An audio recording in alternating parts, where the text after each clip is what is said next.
வாழ்க வளமுடன். ஹாய் சகோஸ். இதயம் மீட்டும் மெல்லிசை போல உங்கள் மனதை மயக்க போகும் எழுத்தாளர் தீபா பாபு அவர்களின் கற்பனை சிதறல்களுக்குள் நம் பயணத்தை தொடங்கலாமா?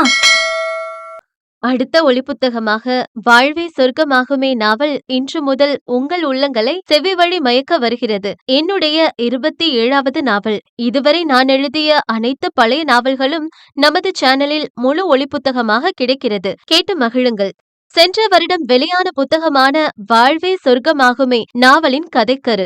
எதிர்பாரா ஒரு சூழ்நிலையில் நம் சந்திக்க நேரும் தோல்விகளையும் அவமானங்களையும் ஏற்க முடியாமல் தடுமாறி தவிப்பதை காட்டிலும் அந்த நேரம் நமக்குள் உருவாகும் எதிர்மறை உணர்வுகளை வெற்றி கொண்டு என்னாலும் இந்த உலகின் முன்னே தலைநிமிர்ந்து நிற்க முடியும் என்கிற தன்னம்பிக்கையை விடாமல் உறுதியாக இறுகி பற்றியவாறு அடுத்த இலக்கை நோக்கி துணிவாக நகர்ந்தால் நமது வாழ்வின் சொர்க்கத்தை நிச்சயமாக அடைந்து விடலாம்.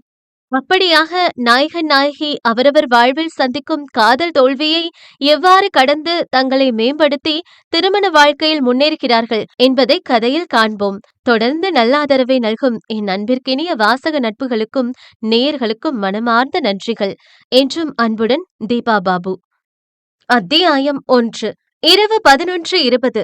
அந்த ஏகாந்த வேளையில் கசகச என்ற மக்கள் நெருக்கடியும் வாகன இரைச்சலும் இல்லாத நிசப்தமான சாலையில் எந்த ஒரு பரபரப்புமின்றி தனது இருசக்கர வாகனத்தில் அமைதியாக பயணிப்பதே பெரும் சுகானுபவமாக இருந்தது நம் நாயகனுக்கு. ரிஷிகேஷ் 6 அடிக்கும் மேல் உயரம் கொண்ட பேரழகன் கிடையாது. பளிரென்ற வெண்மை நிறத்தவனும் இல்லை. ஆனால் பார்ப்பவர்களை தன் முக வசீகரத்தாலும் அசரடிக்கும் சிறு புன்னகையாலும் சில நொடிகள் சிந்தை மயங்க செய்யும் மாநிறத்து அழகன்தான். அவனுடைய இனிமையான மனநிலையையும் பயணத்தையும் கெடுக்கும் விதமாக அலைபேசி தன் இருப்பை உணர்த்தி தொல்லை கொடுத்தது. ஹே, என்ன வேணா நடக்கட்டும், நான் சந்தோஷமா இருப்ப, உசுருக்கு வேற என்ன வேணும், உல்லாசமா இருப்ப என்று உதட்டை குவித்து அழுப்பாய் காற்றை வெளியேற்றி அவனுக்கு பேசியின் திரையை பார்க்காமலே அழைப்பது யார் என புரியத்தான் செய்தது. அதோடு அழைக்கும் காரணமும் விலகி இருந்ததால் அதை அலட்சியப்படுத்திவிட்டு தன் வண்டியை இன்னமும் சாலையில் துரிதமாக சீரவிட்டான். இவனுடன் உரையாட முயற்சி எடுத்தவரும் ரிஷியை நன்கு அறிந்தவர் என்பதால் விடாமல் அடுத்தடுத்த அழைப்புகள் விடுத்தார். பல்லை கடித்தவன் சாலை ஓரம் வாகனத்தை நிறுத்தி, என்னம்மா என்று இணைப்பை ஏற்ற வேகத்தில் வெடித்திருந்தான். ஏண்டா கத்துற என்று தானும் மகனை அதட்டினார் ஜானகி. இப்ப என்ன வேணும் உனக்கு? இவ்வளவு நேரம் தூங்காம என்ன செஞ்சுட்டு இருக்க? நீ ஷிஃப்ட் முடிஞ்சு வீட்டுக்கு வந்துட்டியா இல்லையா? இல்ல, இன்னும் 10 நிமிஷம் ஆகும். ஓ, வண்டியில போயிட்டு இருக்கியா? அவன் பதிலின்றி மௌனம் காக்க, சரி சரி, சொன்னதெல்லாம் ஞாபகம் இருக்கட்டும். இன்னைக்கு ஒரு ரூமுக்கு போகாம கீழ் வீட்லயே படுத்து தூங்கு என பேசி சென்றவரை பட்டென்று இடைமறித்து, ட்ரெஸ் மாத்தவாவது என் ரூமுக்கு போலாமானா என்று நக்கலாக கேட்டான் ரிஷி. இங்க பாரு, ஓ விதண்டாவாதத்துக்கு நான் ஆள் இல்ல. உன்னோட அப்பா வேற என் வாயவே பாத்துட்டு இருக்காரு. அதான் தெரியுமே, 9:30 மணிக்கே படுத்து கொரட்ட வர்ற நீ எதுக்கு மெனக்கட்டு 11 தாண்டி முழிச்சிருக்க போற? போது நிறுத்துடா, என்ன பேச விடு. ஒழுங்கா கேட்டு கதவெல்லாம் கவனமா பார்த்து லாக் பண்ணிட்டு படு. அப்புறம் காலையில சூரியன் உச்சிக்கு வர எழுந்துக்காம குப்பர் அடிச்சு கிடப்ப. நாங்க நாளைக்கு சாயந்தரம் எல்லாம் வந்துடுவோம். மறக்காம வெளியே கிளம்பும் போது வீட்டுக்குள்ள லைட்டு ஃபேன் எல்லாம் சரியா ஆஃப் செஞ்சிருக்கியான்னு ஒரு தடவைக்கு 2 தடவை நல்லா பாத்துட்டு வீட்டை பூட்டு. சரி, முடிச்சிட்டியா? எனக்கு டயர்டா இருக்கு, நான் போய் படுக்கணும் என வண்டியை கிளப்பினான். லேசாக பெருமூச்செறிந்தவர், சாப்பிட்டியா என்று மெதுவாக விசாரித்தார். இல்லன்னு சொன்னா வந்து சமைச்சு தர போறியா? போய் தூங்கு போ என வெடுக்கென்று மொழிந்து இணைப்பை துண்டித்து விட்டு வேகம் எடுத்தான் ரிஷி. என்ன போனை பாத்துட்டே நிக்கிறவ? உன் மகன்தான் வச்சுட்டான் போல இருக்கே. கலையரசன் மனைவியின் சிந்தனையை கலைக்க, என திரும்பியவர் மௌனமாக கைபேசியை மேசை மீது வைத்துவிட்டு படுக்கைக்கு வந்தார். தோர சொன்னதை செய்யறானாமா இல்ல எதுவும் எடக்கு முடக்கா பேசுறானா? அதெல்லாம் ஒண்ணும் இல்ல, கீழேயே படுத்துக்கிறேன்னு சொல்லிட்டான் என்றவாறு மெத்தையில் தன் உடலை சாய்த்தார். அப்படி உடனே ஒத்துக்கிட்டவங்கிட்டயா அவ்வளவு நேரம் பேசுன? இமைகளை அழிந்து மூடி திறந்தவர், இப்ப என்ன உங்களுக்கு? நீங்க சொன்னதை சொல்லிட்டேன், அவனும் சரின்னு சொல்லிட்டான், பேசாம படுங்க என்றார் பட்டென்று. நானும் பாத்துக்கிட்டே இருக்கேன், ரிட்டையர் ஆன பின்னாடி உன் வாய் கூடி போச்சு. மெல்ல இதழ்களில் முறுவல் போக்க அவரிடம் திரும்பியவர், நீங்களே யோசிச்சு பாருங்களேன். வேலைக்கு போயிட்டு ஆஞ்சு ஓஞ்சு வர நம்ம புருஷனுக்கு வீட்லயாவது நிம்மதியா தரணும்னு அப்பெல்லாம் உங்க பேச்சுக்கு அப்படியே கட்டுப்பட்டு கொஞ்சம் பொறுமையா இருந்தேன். இப்பதான் அதுக்கு தேவையே இல்லையே.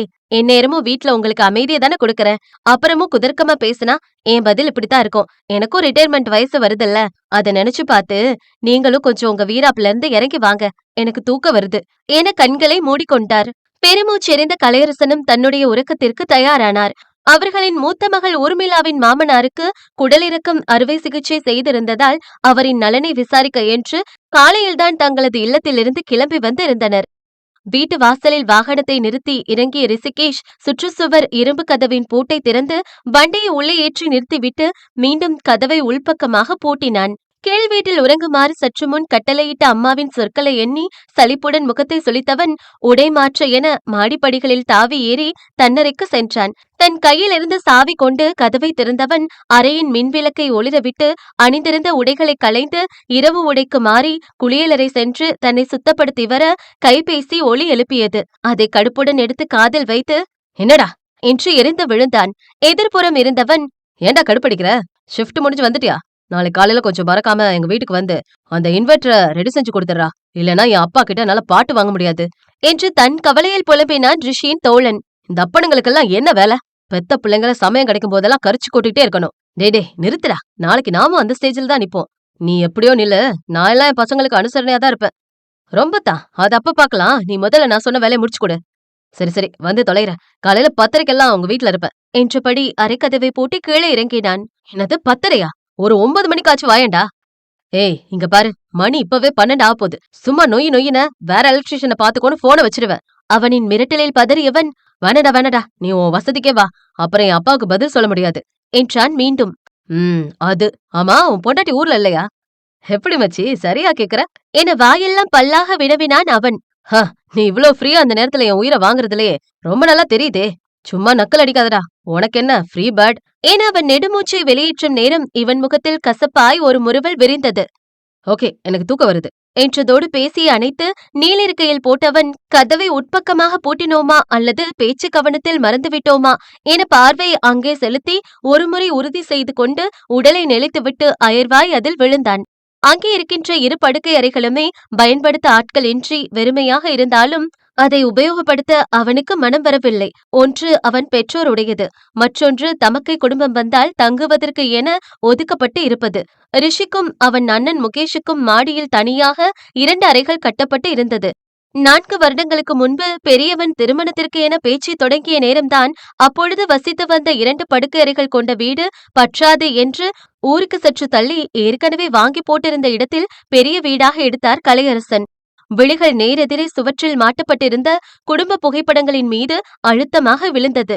பெற்றோர், தமக்கை, தமையன் என அனைவருமே தத்தமது இணைகளுடன் திருமண கோலத்தில் பூரிப்பான மகிழ்ச்சியுடன் தனித்தனி சட்டங்களில் புன்னகைத்து இருந்தனர். 30 நெருங்கிக் கொண்டிருக்கும் வீட்டின் கடைக்குட்டி இவன். இன்னமும் ஒற்றையாகத்தான் இருக்கிறான். அக்காவின் திருமண வரவேற்பின் பொழுது குடும்பத்தினர் அனைவரும் ஒன்றாக இருப்பது போல் எடுத்த ஒரு புகைப்படம் தனியாக பெரிதுபடுத்தி நடுநாயகமாக மாட்டப்பட்டு இருந்தது. அவன் தந்தைக்கு அதிலெல்லாம் மிகுந்த ஆர்வம்தான். தன்னுடைய திருமண புகைப்படம் போலவே மகளுடையதையும் மூத்த மகனுடையதையும் அடுத்தடுத்த வரிசையில் மாட்டி அழகுபடுத்தி வைத்திருக்கிறார். சற்று நேரம் அதை வெறித்திருந்தவன் அழுப்புடன் பார்வை விளக்கி தன் மனதை இலகுவாக்க என பேசி எடுத்து அதன் டேட்டாவை உயிர்ப்பித்தான். புலனத்தில் அம்மாவின் தகவல் வந்திருக்கவும் இந்த அம்மா இன்னும் தூங்கலையா என்கிற புருவ முடிச்சுடன் அதை திறந்து பார்த்தான். என்னால வந்து உனக்கு சமைச்சு தர முடியாதுதான், ஆனா வீட்ல வாழைப்பழம் வச்சிருக்கேன், எடுத்து சாப்பிடு. ஃப்ரிட்ஜ்ல பால் இருக்கு, வேணும்னா சூடு பண்ணி கொடு. வந்துட்டான் என்கிட்ட வரோஷத்து காமிக்கிறதுக்கு என 2 சிவப்பு முக கோப ஸ்மைலிகளுடன் முடித்திருந்தார் ஜானகி. தன்னாள் இதழ்கள் ஒரு ரசனை புன்னகையில் விரிய அனுப்பிய நேரத்தை கவனித்தவன் இவன் அழைப்பை துண்டித்த நேரத்திற்கு அனுப்பியிருக்கிறார் என புரிந்து கொண்டான். ஜானு என் அம்மாவை கொஞ்சிக் கொண்டவன் எழுந்து உணவு மேசைக்கு சென்றான். 8 மணிக்கு உணவை முடித்திருந்தவனுக்கு இந்த அகால நேரத்தில் லேசாக பசி எடுத்ததுதான். 2 வாழைப்பழங்களை எடுத்து உண்டவனுக்கு பாலை சூடு செய்து அருந்த சோம்பலாக இருந்ததால் அதை தவிர்த்துவிட்டு திரும்பவும் சென்று நீலிருக்கையில் கவிழ்ந்து படுத்துக் கொண்டான். மின் மற்றும் மின்னணுவியல் துறையில் பட்டய படிப்பு முடித்திருக்கும் ரிஷிகேஷ் புகழ்வாய்ந்த தனியார் நிறுவனம் ஒன்றில் மூத்த மின்சார வல்லுநராக பணிபுரிகிறான். அதோடு தன்னுடன் பணியாற்றும் நெருங்கிய நண்பர் ஒருவரோடு இணைந்து மின்சார மற்றும் வன்பொருள் கடை ஒன்றை நகரின் மையத்தில் நடத்தி வருகிறான். இருவரின் பணி நேரத்திற்கு ஏற்ப கடையை மாற்றி மாற்றி பார்த்துக் கொள்வதோடு வேலைக்கு 2 ஆட்களையும் சம்பளத்திற்கு அமர்த்தி இருக்கிறார்கள். இவற்றை தவிர நேரம் இருந்தால் அழைப்பவர்களின் வீடுகளுக்கு சென்று எலக்ட்ரிக்கல் பிளம்பிங் வேலையும் செய்து பணம் பார்த்து வருகிறான். அனைத்தையும் சேர்த்து மாதந்தோறும் சுலையாக 60,000த்திற்கும் குறையாமல் வருமானத்தை தேற்றி விடுவான். ஆனாலும் தன்னுடைய வார்த்தையை மீறி வெறும் பட்டய படிப்போடு நிறுத்திவிட்டான் என இளைய மகனின் மீது தந்தைக்கு பெரும் கோபம்தான். யாரையும் வைத்து பார்க்காமல் வெடுக்கு வெடுக்கென்று எடுத்தறிந்து பேசிவிடும் குணம் கொண்டவரைக் கண்டு மூத்தவர்கள் இருவரும் சற்று பணிந்து நடந்தாலும் தன் குணமாக இவன் அடங்காமல் எதற்கும் சிலிர்த்துக் கொண்டுதான் நிற்பான். தனது உதிரத்தில் உதித்தவன் வேறெப்படி இருப்பான் என்கிற அடிப்படை சிந்தனையெல்லாம் கலையரசனுக்கு இருக்காது. தன்னை மதிக்காமல் எகிறுகிறானே என்கிற தார்மீக கோபம் மட்டும் வேகமாக மேலெழுந்து அவனை கரித்து கொட்டத் தொடங்கி விடுவார். சிறுவயது முதலே அவரின் குணத்தை பார்த்து வளர்ந்தவன் அதை அலட்சியப்படுத்தி தன் விருப்பத்திற்குத்தான் வாழ்க்கையை வழிநடத்தி சென்றான். வருவது எது என்றாலும் பார்த்து கொள்ளலாம் என தூசி போல் தட்டி செல்லும் இலகுவான மனம் கொண்டவனையும் 8 வருடங்களுக்கு முன்பு நடந்த நிகழ்வு ஒன்று அடியோடு புரட்டி போட்டு அவனது தன்மானத்தை வெகுவாக பதம் பார்த்து தன்னுள் இறுக வைத்து விட்டது. பல பேர் நிறைந்திருந்த சபையில் பெற்ற மகனின் சுயமரியாதையை காவு வாங்குகிறோம் என்கிற யோசனை சிறிதுமின்றி தன் நாவை எனும் சாட்டையால் வார்த்தைகளில் சுழற்றி அடித்து அந்நிய மனிதர்களின் முன்பு இவனை விட்டு கொடுத்து அவமானப்படுத்தி கூனி குறுக நிற்க வைத்த தந்தையை ரிஷியால் மன்னிக்க இயலாது போயிற்று. அதன்பின் அவரோடு மொத்தமாக பேச்சு கத்தரித்துக் கொண்டவன் இன்று வரை விலகித்தான் இருக்கிறான். பிரச்சனை அரங்கேறி அன்று வீட்டை விட்டு வேறு அவன் வெளியேறி இருக்க ஜானகியால் எதனையும் தாங்கிக் கொள்ள முடியவில்லை. அடுத்தவரின் முன்பு தன் கணவர் மைந்தனை அவ்வாறு எடுத்தறிந்து பேசியதையே ஜீரணிக்க இயலாமல் கண்ணீரில் கரைந்திருந்தவர் அதற்கு அவன் கொடுத்த பதிலடியில் முற்றிலுமாக நிலைகுலைந்து போனார்.